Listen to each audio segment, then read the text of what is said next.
인자의 임하심의 징조에 대하여 이야기했으니까 이제는 인자의 임하심에 대한 교훈을 32절부터 51절까지 다룹니다. 마태복음 24장 32절 무화과 나무의 비유를 배우라. 정확하게 직역하면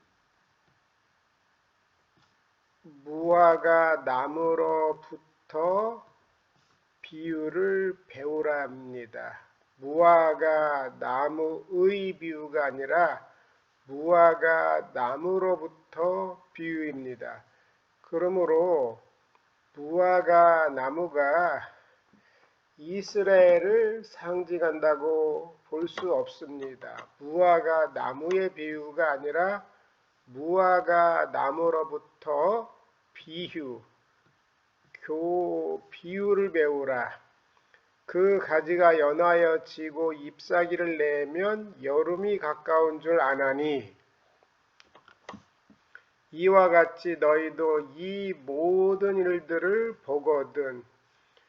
이 모든 일들은 앞에서 말했던 예루살렘 성전의 파멸은 물론 4절부터 24절에 언급된 마지막 때의 징조들을 가리킵니다. 무화과 나무로부터 비유를 배우라. 그 가지가 연하여 지고 잎사귀를 내면 여름이 가까운 줄 아나니 이와 같이 이 모든 일들을 보거든. 무화과 나무로부터 비유만이 아니라 이처럼 모든 주님께서 말하였던 그 징조들을 보거든 인자가 가까이 문 앞에 이른 줄 알라. Qui nos quete hoti anguis estin epi twirais 보거든 너희는 알라 that 이하를 헛디 그가 가까이에 있다는 것을 he is 그가 가까이 있다는 것을 문들에 가까이 있다는 것을 알라. 이와 같이 너희도 이 모든 일들을 보거든 무화과 나무로부터 그 징조를 통해서 여름이 가까운 줄 알 것처럼 주께서 말했던 모든 일들 징조들을 보거든 너희는 그가 문들에 가까이 있다는 것을 알라. 내가 진실로 너희에게 말하노니 이 세대가 지나가기 전에 이 일이 다 일어나리라. 하늘과 땅은 없어질지언정 내 말들은 복습니다. 없어지지 아니하리라. 그러나 그 날들과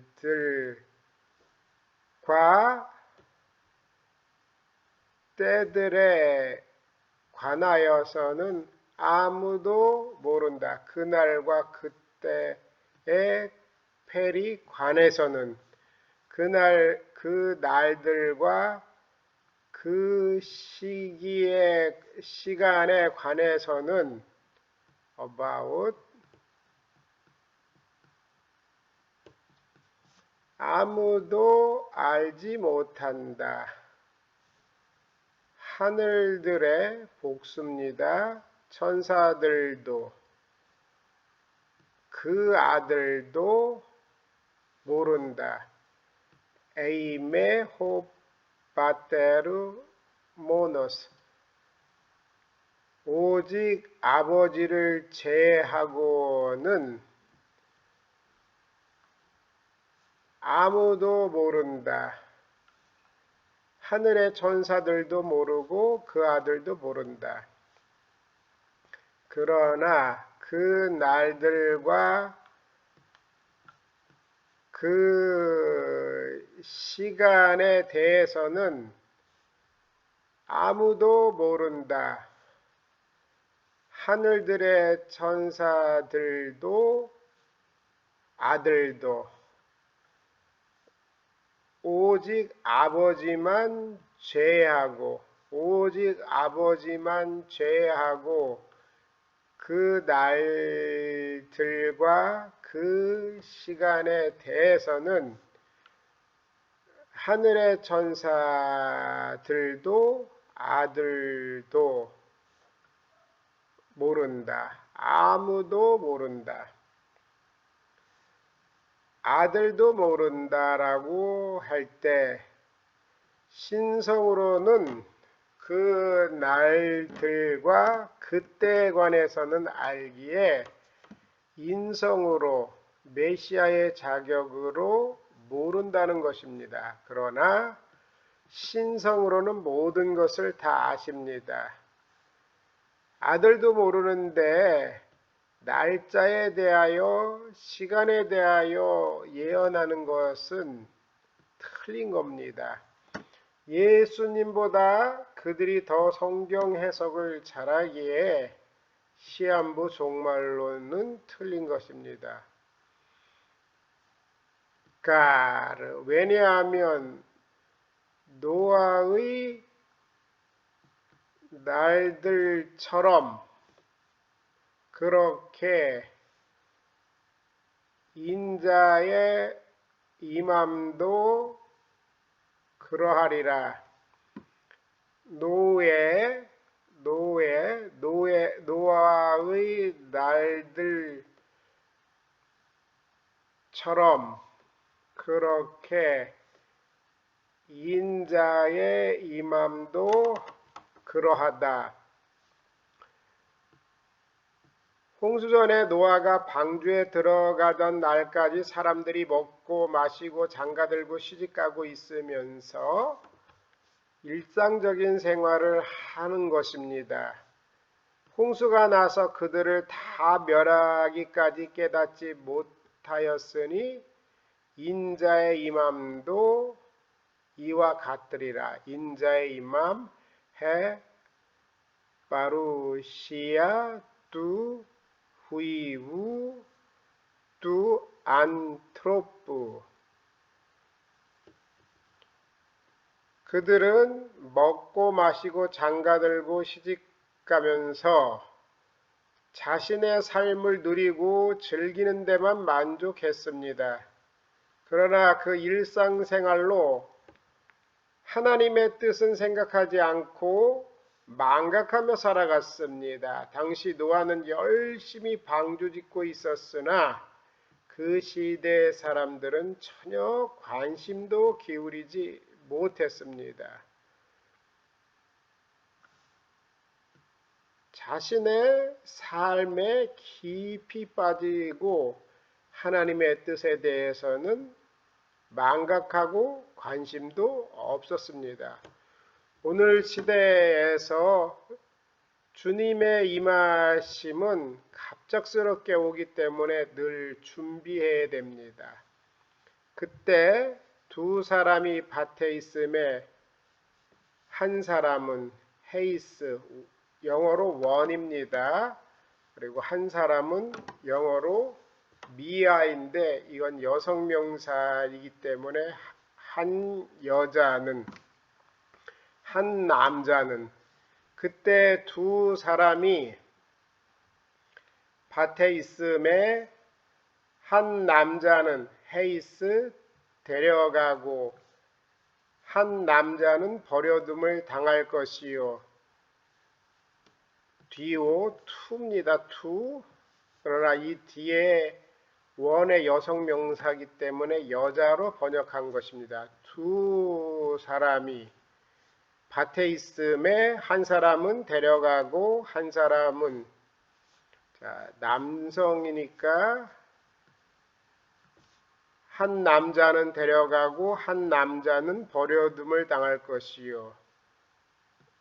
같고요. 맷돌질을 하고 있는데 한 여자는 미야, 원의 여성 명사입니다. 데려가고 한 여자는 버려둠을 당할 것이다.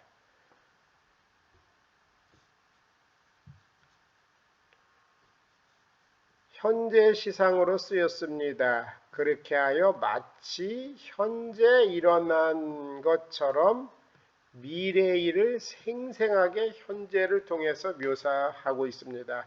두 사람이 밭에 있음에 한 남자는 데려가고 한 남자는 버려둠을 당할 것이요. 두 여자가 맷돌질하고 있음에 한 여자는 데려가고 한 여자는 버려둠을 당할 것이다. 여기서 맷돌은 주로 두 여인이 손으로 돌리는 맷돌을 가리키는 것으로 한 사람이 차례로 180도 돌렸습니다. 한 사람이 180도 돌리고 다른 여자가 180도 돌렸습니다. 밭에 있다가 맷돌질을 하다가 일상의 삶을 살다가 분리가 일어난 것입니다.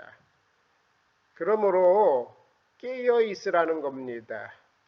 문자적으로 해석하여 밤새 철야기도 하라는 것이 아니라 정신 차리고 있으라는 말입니다. 어느 날에 너희 주가 임할는지 너희가 알지 못함이라. 항상 영적으로 깨어 준비가 되어 있어야 합니다. 예수님을 믿는 사람은 깨어 있는 태도로 일상생활에 임해야 합니다. 특징적인 것은 밭에서 일을 하다가 맷돌질을 하다가 하나는 주님에 의하여 치여임을 당하고 하나는 버려둠을 당하였기에 일생생활의 충실한 자세 안에서 정신 차리고 항상 준비하는 자세를 가져야 됩니다. 너희도 아는 바니 만일 집주인이 도둑이 어느 시각에 올 줄 알았더라면 깨어 있어 그 집을 뚫지 못하게 하였으리라. 이러므로 준비하고 있으라. 헛디 왜냐하면 생각하지 않은 때 인자가 오기 때문이다. 충성되고 지혜 있는 종이 되어 주인에게 그 집사람들을 맡아 때를 따라 양식을 나눌 자가 누구냐? 때를 따라 양식을 나눠줄 자가 누구냐? 교회의 공동체는 주님이 다시 오실 때까지 계속해서 성경 공부하는 공동체로 깨어 있어야 됩니다. 주님의 뜻을 바로 알기 위하여 성경을 공부하고 해석하는 공동체가 되어야 합니다. 어떻게 하나님의 백성에게 필요한 말씀을 공급하는가 하는 것은 중요합니다. 이승구 교수님은 성경을 공부하는 공동체로서 교회가 주님이 다시 오실 것을 기다리라고 그렇게 설명했습니다. 주인이 올 때 그 종이 때를 따라 양식을 나눠주는 것을 보면 복이 있으리로다. 내가 진실로 너희에게 이르노니 주인이 그의 모든 소유를 그에게 맡기리라. 만일 그 악한 종이 마음에 생각하기를 주인이 더디오리라 하여 만약에 그 악한 종이 should say in his heart 그의 마음에 말하기를 마음 안에서 말하기를 마음에 생각하기를 자기 나름대로 생각하는 것이 문제입니다. 자기 나름대로 나의 주인은 오는 게 지연될 것이다. 더디울 것이다. 이렇게 자기 나름대로 마음속에 말했습니다. 이는 종말론이 잘못되었기에 자기 마음대로 사는 그러한 결과를 초래한 것입니다. 만일 그 악한 종이 그의 마음 안에서 말하기를 나의 주인이 오는 것을 연기시킬 것이다. 늦게 할 것이다. 이렇게 마음에 생각하는 것은 종말론이 잘못되어서 자기 마음대로 살았기에 그 삶의 방탕함으로 동료들을 때리며 술 친구들과 더불어 먹고 마시게 되면 생각하지 않은 날 알지 못하는 시각에 그 종의 주인이 이르러 엄히 때리고 외식하는 자가 받는 벌의 처리니 거기서 슬피 울며 이를 갈미 있으리라. 이 부분 생각지 않는 날 알지 못하는 시각에 그 종의 주인이 이르러 까이 그리고 그 주인이 그를 심하게 때릴 것이다. 심하게 때린다는 뜻은 두 부분으로 나눈다는 것입니다. 사람을 두 부분으로 가른다는 것은 심하게 벌 준다는 것입니다. 이 의미는 사람을 자르듯이 혹독하게 채찍한다는 것입니다. 두 부분으로 나누듯이 사람을 자르듯이 혹독하게 그를 채찍할 것이다. 까이 그리고 그의 몫을 위선자들과 함께 둘 것이다. 에게이 거기서 에스다 있을 것이다. 울음과 이들의 감이 있을 것이다. 만일 그 악한 종이 마음속에서 말하기를 나의 주인은 오는 것을 늦게 할 것이다.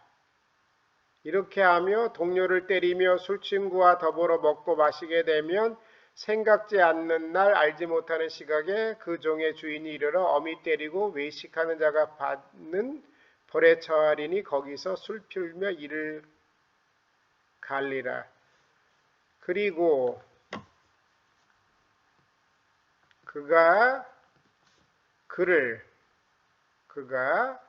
때린다. 누구를? 그를 때리고 위선자들과 함께 그의 목을 둘 것이다. 위선자들과 함께 그의 몫을 둘 것이다. 거기서 울음과 이를 갈미 있을 것이다. 네 번째 시간으로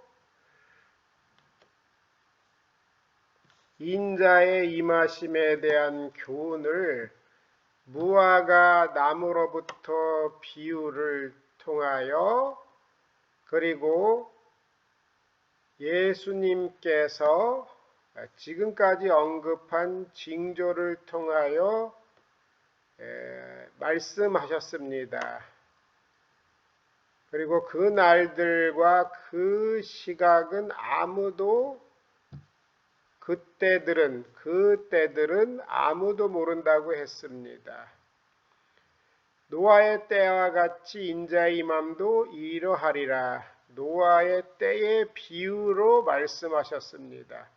그리고 밭에서 일하는 남자의 비유, 맷돌질하는 두 여자의 비유를 통하여 깨어 있으라라고 얘기했습니다. 왜냐하면 어느 날에 주가 임할지 알지 못하기 때문에 깨어 있으라고 하였습니다. 그 다음에 충성스럽고 지혜 있는 종, 그리고 악한 종에 대하여 말씀함으로 깨어 있으라고 하였습니다. 마태복음 24장 마지막에 있는 부분은 인자의 임하심에 대한 교훈을 얘기하는데 도적같이 오기 때문에 노아의 때처럼 오기에 항상 깨어서 준비하고 있으라는 교훈을 말하였습니다. 우리는 그 날들과 그 시간들을 모르기 때문에 항상 준비하며 깨어 있으며 살아가야 될 줄로 믿습니다. 이상으로 마태복음 24장 종말론에 관한 부분을 마칠까 합니다. 마치기 전에 다시 한번 구조 문단에 대하여 나누는 부분을 다뤄보겠습니다. 마태복음 24장은 소계시록이라고도 하며 또한 감람산의 강화라고 합니다. 여기서 마태복음 24장 1절부터 14절은 초림부터 재림까지 전체적 사항을 징조와 관련하여 이야기하였습니다. 종말의 징조에 관하여 얘기하는 것입니다. 그리고 예루살렘 성전 파괴와 예루살렘 멸망에 관한 이야기를 합니다. 그 다음에 예루살렘 성전 파괴와 관련시켜 대환란을 얘기하고 있습니다. 그리고 당신님의 임하심의 징조, 다른 말로 인자의 임하심에 대한 징조에 대해서 말씀하셨습니다. 그리고 인자의 임하심에 대한 교훈을 얘기하면서 깨어 있으라. 어느 날 너의 주가 임할지 너희가 알지 못하기 때문에 깨어 있으라고 그렇게 말씀하였습니다. 이상으로 마태복음 24장 소계시록 감람산 강화 해석을 마치겠습니다. 감사합니다.